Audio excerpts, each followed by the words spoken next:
If you are having a hard time after an abortion, whether it's been 10 days or 10 years, and you want help from someone who believes in your choices, you are in the right place.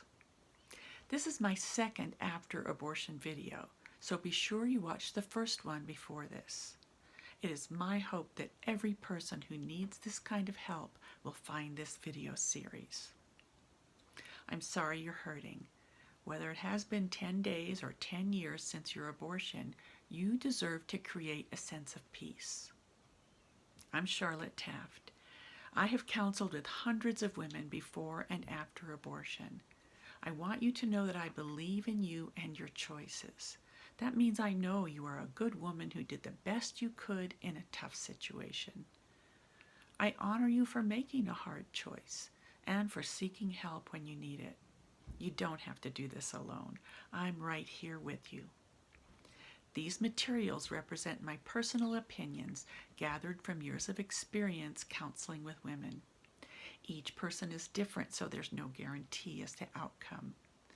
My counsel is not intended to replace the advice of your physician or any other trusted advisors. If you're suffering from emotional or psychiatric illness, depression, or suicidal thoughts, please complete this process under the care and guidance of a trusted counselor or physician. Please don't listen to these recordings while driving. This video is created in August of 2020 in the middle of the COVID pandemic. Over time, you will probably feel better, whether you do this work or not. But feeling better is not the same as healing. When you heal, you don't forget what happened, but it doesn't hurt the same way. It's like a scar that has faded, not a wound that still feels raw. There's a saying, when you're going through hell, keep on going. So keep on going. This pain will fade, and if you do your work, it may transform. Let's take a look at that plate of spaghetti I talked about in the first episode. The many issues that are all part of how you are feeling. We're going to begin by exploring the piece of pasta that is about your relationship with the man involved. Just as there are many women's stories, there are also many kinds of relationships with the man involved. It isn't easy to characterize these. The man may have been a beloved husband, or at the other end of the spectrum, a casual sexual encounter, or even someone who forced sex. Most of the time when abortion is being considered, there are difficulties in a woman's life, and many times that includes problems with the relationship with the man involved. One very simple thing to remember is that it doesn't work to have an abortion because someone else wants you to. And it doesn't work to have a baby because someone else wants you to. Because a pregnancy is within the woman's body, there is no way to compromise. As I see it, the only person who has the authority to decide when and whether to bring life into the world is the woman. Pressure to have an abortion or pressure to have a baby doesn't lead to a healthy outcome, whether from a family member or from the man involved. When there is an ongoing relationship and the man involved wants something different from what the woman wants, it can be very difficult and painful. Many women have learned all their lives to put others' wants and needs before their own. When the man does not want her to have a baby, she may tell him that she doesn't want an abortion. She may beg and plead with him. But if he's adamant, she may decide it is more important to protect her relationship than to follow her own deepest knowing. If your situation was like this, you may have been afraid of opposing him. You may have depended on him for income and had other children to support. You may love him and have thought it wasn't fair to force him to have a child that he didn't want. He may have convinced you that your family couldn't afford another child. You may simply have believed that what he wanted was more important than what you wanted.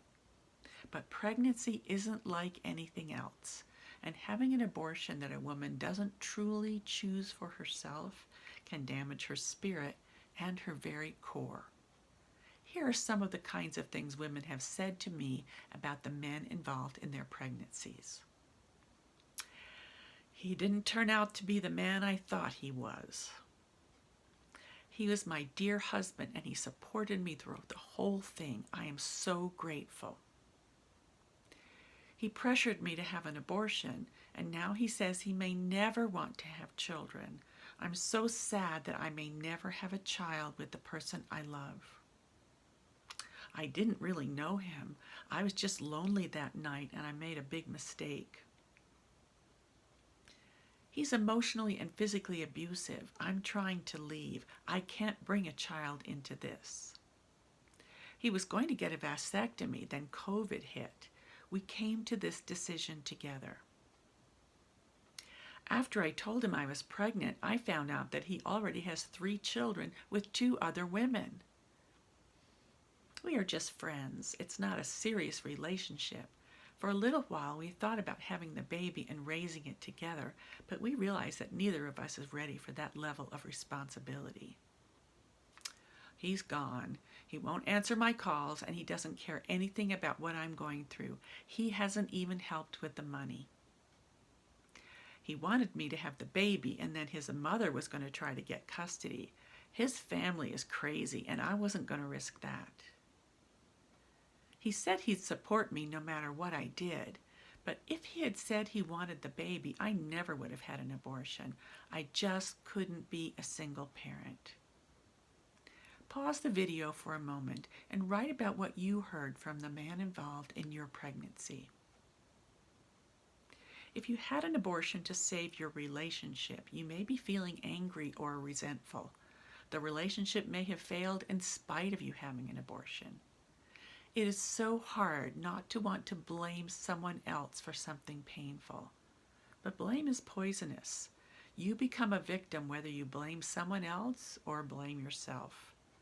Are you able to accept that no matter what pressure you were getting, it was your choice to have an abortion?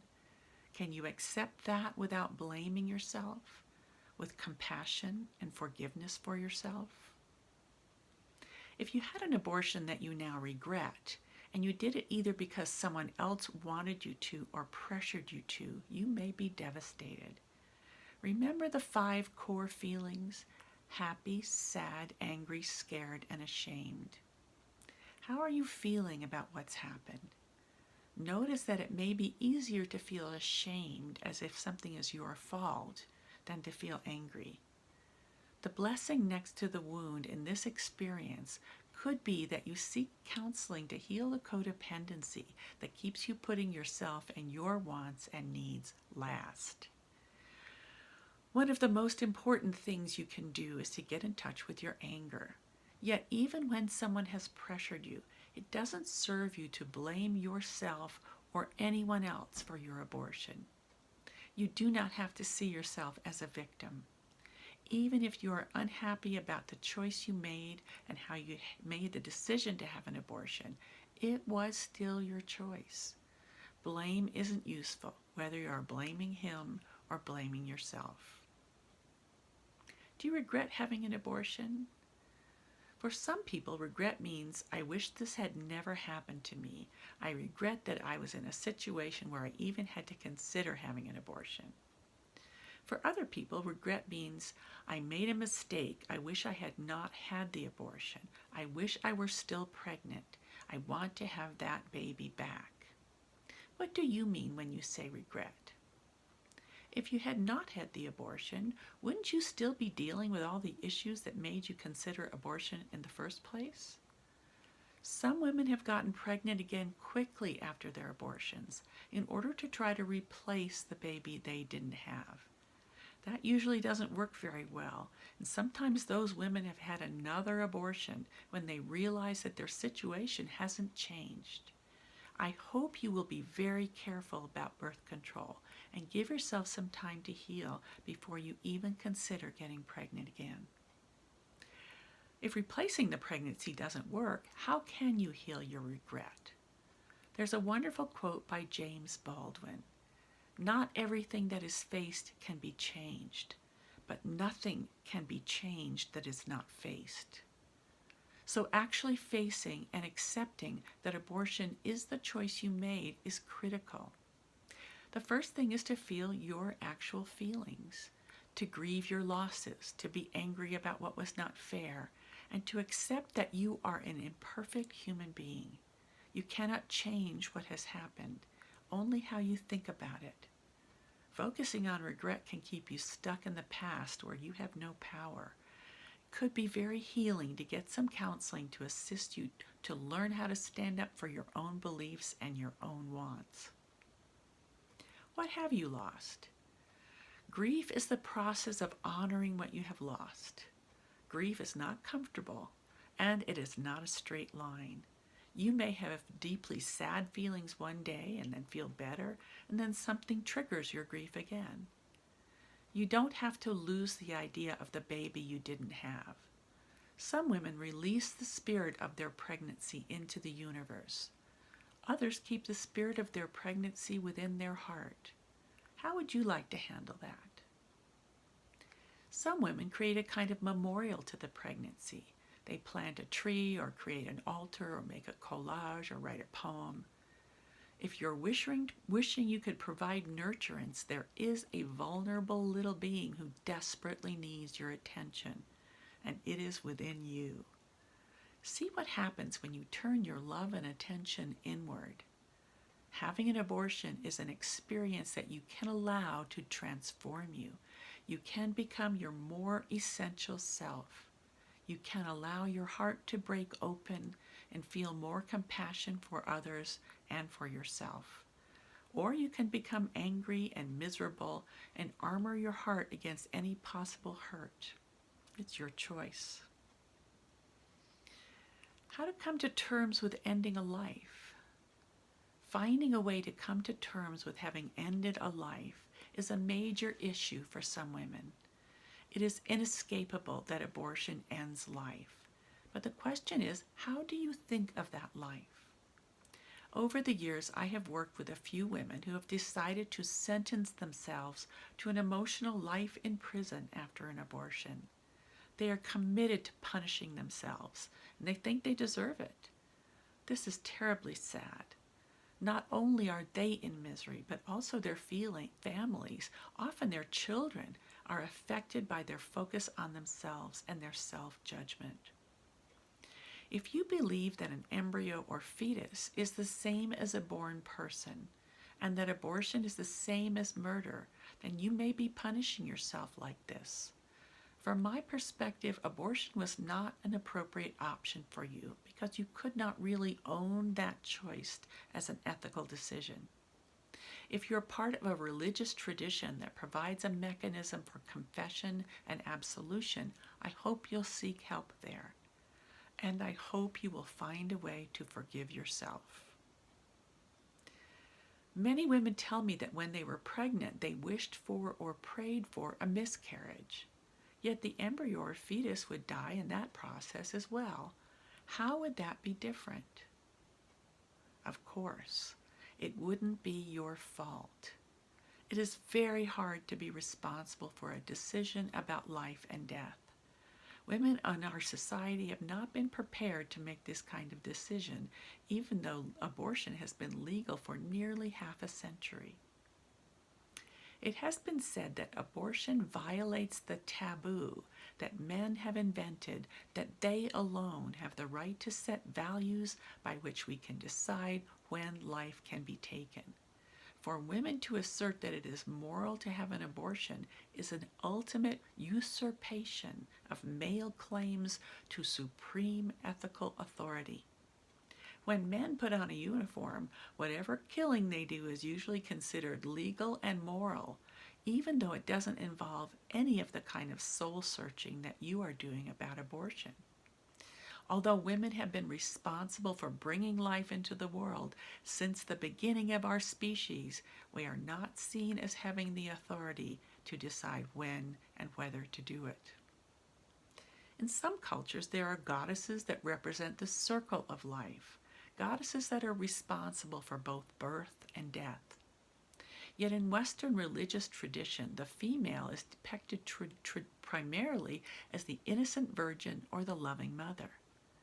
I believe that the same fierce and loving spirit that makes a woman strong enough to go through childbirth also equips her to make critical decisions about her life and the life of her family. Different cultures think of the life of a pregnancy in different ways. For example, in Japanese Buddhism, the term water baby is used to describe an embryo or fetus that was not born into personhood, whether because of abortion, miscarriage, or stillbirth. A god named Jizo helps the spirits of these water babies get to the underworld. There is a ritual for this, and small statues of the Jizo are found at many temples with gifts and offerings. In our own culture, legal abortion allows people to think of pregnancy in different ways depending on their own religious, cultural, or faith traditions. But we seem afraid to talk about it, so most people don't have guidance from their religious or spiritual leaders. On my website, beforeandafterabortion.com, you can find religious organizations that do talk about it, like the Religious Coalition for Reproductive Choice. Catholic Church officials continue to say that abortion and birth control are wrong, even though most Catholic women use birth control and many Catholic women choose abortion. These women are left on their own to seek help from groups like Catholics for Choice, which explains the sacred role of conscience in Catholic doctrine. One of my friends told me that after her abortion, she felt she was flinging a star back into the sky. Here are some of the kinds of things other women have told me about how they handled the question of life and death. I believe there is life in my pregnancy, and that's why it's my responsibility to decide if I have what it takes to care for a child, to give a child the time, resources, and nurture that it deserves. I realized I can't give a child what it should have, so ending this life was a mercy. For me, pregnancy is not the same as a person, but it would develop into a person if I gave birth to it. That's why it was important to me to have an abortion as early as I could. I was only 16 when I got pregnant. I was raised in the Catholic Church, so it was very hard for me to decide to have an abortion. I always heard that abortion was murder and that anyone who has one will go to hell. In a counseling session, I had a conversation with Jesus and then a conversation with the baby, and that's what made all the difference. When the counselor helped me with these conversations, I felt sure that the baby would forgive me and that God didn't have any plan for me to have a baby. It was just a mistake.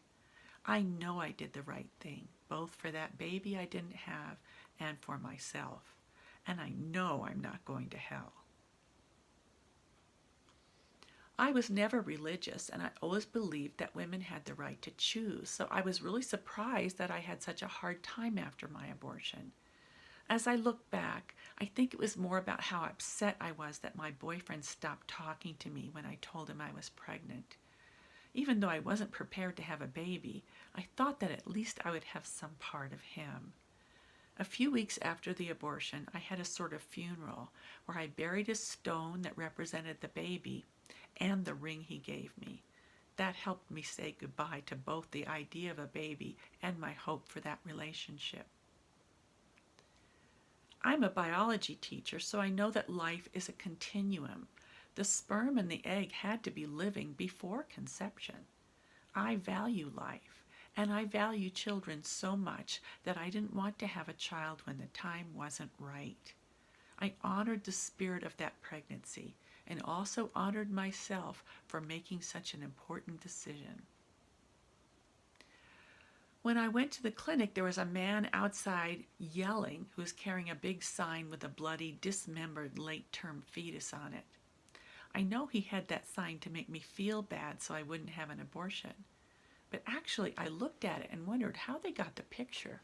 I wondered about the woman who was pregnant and what was happening in her life that she needed an abortion. I'm only 14. It would be inappropriate and unfair of me to have a baby when I'm totally unprepared. Now pause the video and write about how you are handling the question of life and death. How are your feelings influence the voice in your head? Is it possible that you have an angry or critical voice in your head? Many of us do. You may not even realize it is there until you start noticing. It may seem as though the voice is you. After all, it is coming from your head. But would you ever be as cruel to anyone as that voice is to you? Listen to what it's saying. Who does that remind you of? Most likely it sounds like something you used to hear from one of your parents or another person who helped take care of you when you were little, like a step-parent or grandparent. No one else's voice belongs in your head, only your own. If you'd like to stop listening to this voice, one of the ways you can handle it is to say, "Thank you for sharing," when you hear it.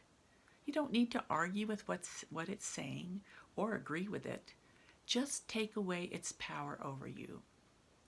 When you first start to notice, you may hear the voice a lot, so you may get to say "thank you for sharing" several times a day.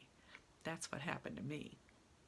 If you use this tool consistently, after a while you will notice that the voice has almost completely left your head. Sometimes it's more than just a voice. It can be as though you have a huge throne in your head where your father or mother or grandmother is presiding over your entire life. If you're okay with that, then there's nothing you need to do. But if you would like to be the one presiding over your own life, then think about where you could put that person. Sometimes people put them at the bottom of the ocean in a special bubble so they can still breathe. Sometimes people put them on another planet. Sometimes they get locked in the bathroom or buried at the bottom of a giant hole.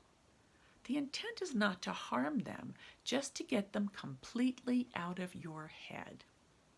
As with "thank you for sharing," you may find the need to send them away multiple times a day at first. If you're feeling pressure about what to do, it can be very helpful to send whoever is pressuring you away so that you can hear your own deepest wishes. Take a moment to imagine where to put an unwanted influence and really allow yourself to imagine that person there, completely out of your head. Notice how you feel. Pause the video and write a little bit about that. How are you feeling related to the dreams you may have had for your life? Sometimes a pregnancy can represent a dream that your relationship will work out, a dream that you can create a happy family to make up for the one you had, a dream that everything will be all right. Healing from an abortion may mean telling yourself the painful truth about some of those dreams, facing the imperfect reality of your life. Your only authority over your life comes from telling yourself the truth. Remember that James Baldwin quote, "Not everything that is faced can be changed, but nothing can be changed that is not faced." You may have you have taken on the perfectionism as a coping mechanism when you were a child. So some of your dreams may be about perfection, which is not real. Human beings are not perfect, and we're not supposed to be perfect. You can have high standards and care about quality, but if perfection is your goal, you will fail every day. Giving up those dreams doesn't mean that you give up on making a plan for your life. It is within your power to make choices that help you create the relationships and the life you want to live. How are your feelings related to your sense of innocence? Like losing our dreams, having an abortion can mean losing your sense of innocence, your sense of your own goodness. You may never have had to make a decision that involves such an important moral decision before. When we're children, everything seems simple. It's either wrong or right. Yet as we grow up, things become much more complicated. When you're pregnant and it's not the right time, it can seem there is no answer that's morally right. As an adult, you can only do your best. Innocent can be translated as doing no harm. As with all of this, it is your interpretation of the idea of doing harm that determines how you feel. To have the ability and mercy to decide when to bring life into the world is a sacred responsibility. For many women, abortion is a blessing. How are you feeling? Back to those core feelings: happy, sad, angry, scared, and ashamed. Although many of us are afraid of or uncomfortable with our feelings, our adult feelings are essential to us. But many of us find our feelings confusing and overwhelming. Each of us has young, unhealed parts within us. When those parts are running our lives, our feelings are extreme. When the adult parts of us are managing our lives, our feelings are much more moderate, and they help us. Adult sadness allows us to honor and grieve what we have lost. Adult anger gives us energy to acknowledge and address what is wrong or unfair. Adult fear allows us to be aware of and responsive to actual danger and really know when there is no danger. Adult shame is just a mild embarrassment when we become aware of our imperfection. Using this list of core feelings: happy, sad, angry, scared, and ashamed, what feelings are you having? Do they seem to you like adult feelings or child feelings? It can be helpful to do a feelings inventory every day, to ask yourself, what am I happy about? What am I sad about? What am I angry about? What am I scared about? What am I ashamed about? Allow yourself as many answers as you want. This tool can allow you to get a sense of what is most troubling you. If your feelings are overwhelming and in the extreme, child feelings, thank the child for wanting to help you and let her know that the grown-up part of you is going to be handling your life. It's not a surprise if you don't know about these metaphorical yet very real child parts. Most of our parents were not grown up inside, so they couldn't have taught us. We pass our wounds from generation to generation until we choose to do our own healing. For more tools to work with your inner child, go to my website, Before and After Abortion, to the Healing the Inner Child section. How does forgiveness fit into how you're feeling? Forgiveness means different things to different people. Sometimes we think forgiveness means letting someone or ourselves get away with bad behavior.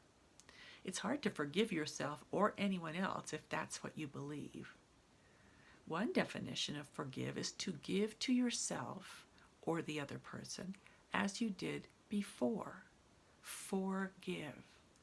As you can see, that suggests that you have a choice to clear the slate, so to speak, and treat the person, including yourself, as worthy of love, no matter what their behavior. I'd like to suggest to you that to forgive is a choice. I'm not trying to minimize or oversimplify the moral complexity of abortion, but I will remind you that the choice you made to have an abortion was not made out of hate or greed or selfishness.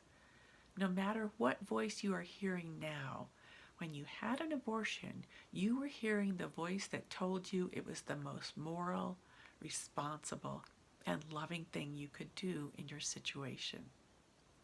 From the perspective of the simplicity of a child, you were in an impossible situation.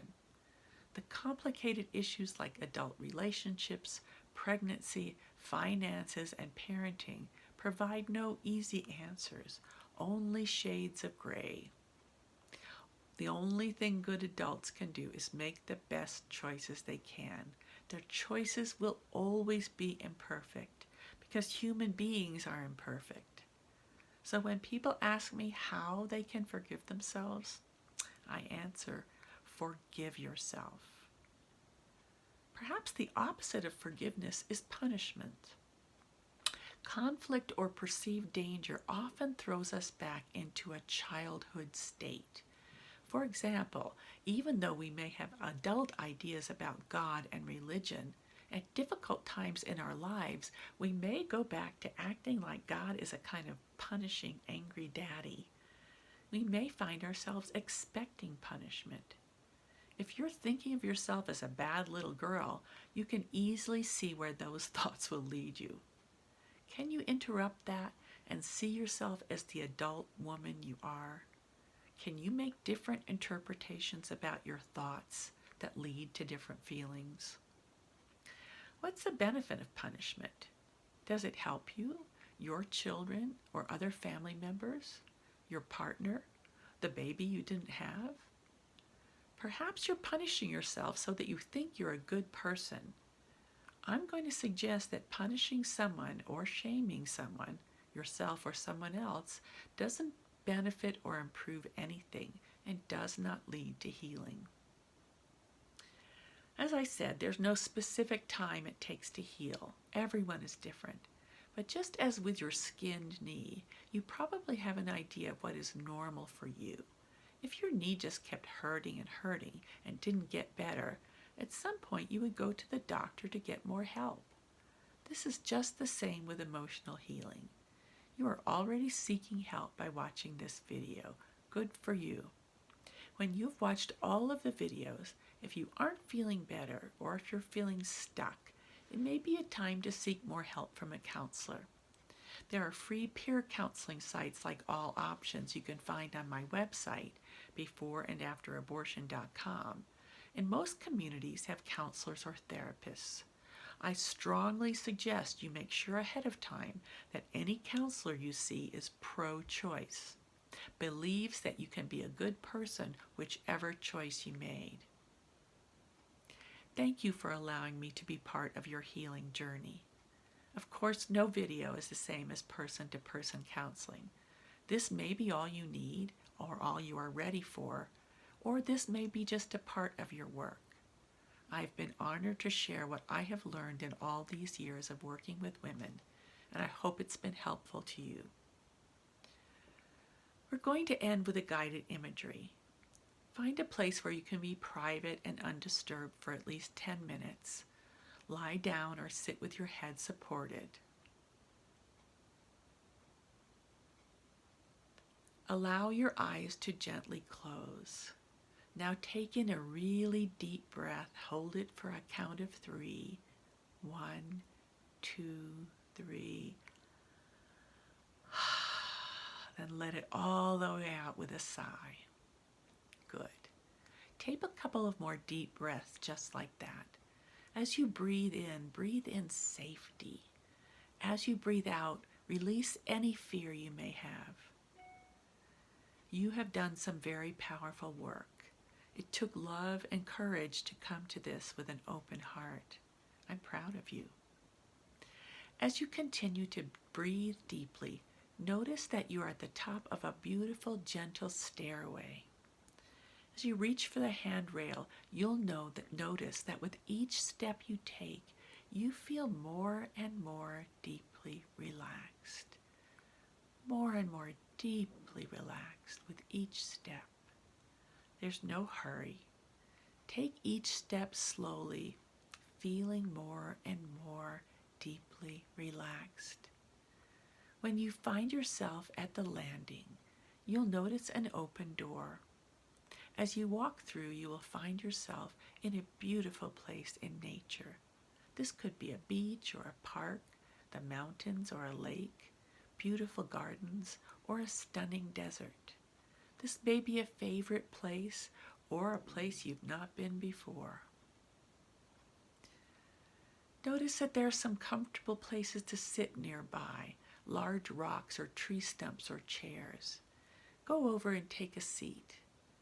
As you sit comfortably, you begin to smell the smells of this place, the salt of the ocean, or pine, or charcoal, or the smell of sharp, fresh air. It's a perfect day. Allow yourself to begin to hear the sounds of this beautiful place, the waves crashing, or the birds or crickets, or the quiet of solitude. In this beautiful place, you are safe. Now, in your mind's eye, create a symbol of the baby you did not have. This could be anything from a beautiful apple or bluebird you can hold into your hand, or a star, or even a baby you can hold in your arms. Take a moment to find the right symbol. When you have that symbol, allow yourself to see it in front of you. You may want to pause the video after I suggest things to say and ask from this symbol. What do you want to ask this spirit? Do you need forgiveness? Guidance? Go ahead and ask whatever you want to. You can ask out loud or just in your own mind.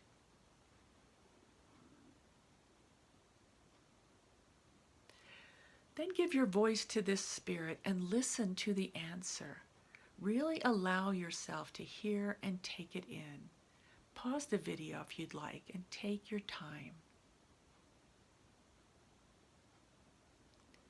Now tell this spirit whatever you want to say, whatever you need to say to it.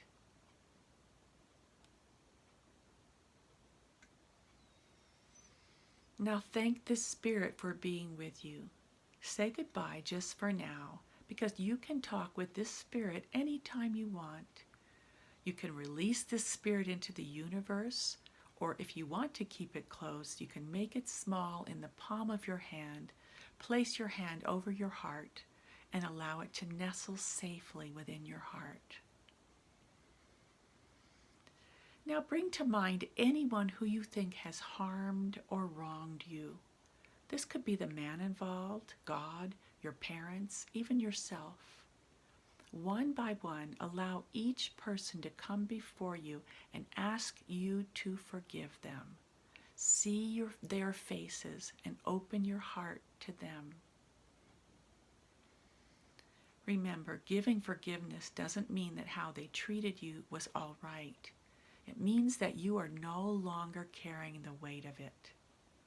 Forgive them, including yourself, if you're able. You can pause the video while you do this if you'd like.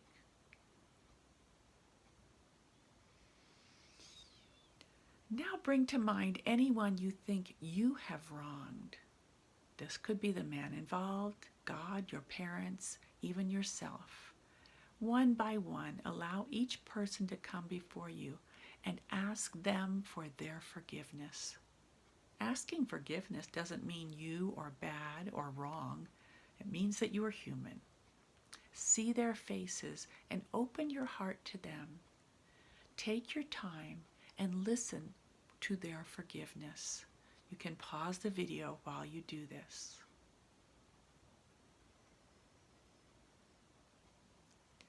The process of forgiving and asking forgiveness is powerful magic. Feel the weight that has lifted from your shoulders and the peace in your heart. It is so good to know that you will remember everything that has happened here and that you can return to this beautiful place anytime you want just by placing your hand on your heart. Now, when you're ready, gently open your eyes, feeling awake, alert, and refreshed, as if your eyes have been washed with clear spring water. Thank you for allowing me to be part of your journey of healing. At this point, you may find you are done for the moment, or you may want to find an in-person counselor or make an appointment with me through my website, beforeandafterabortion.com. As the manager of your life, I trust you know your next steps. This is Charlotte, sending you all my best.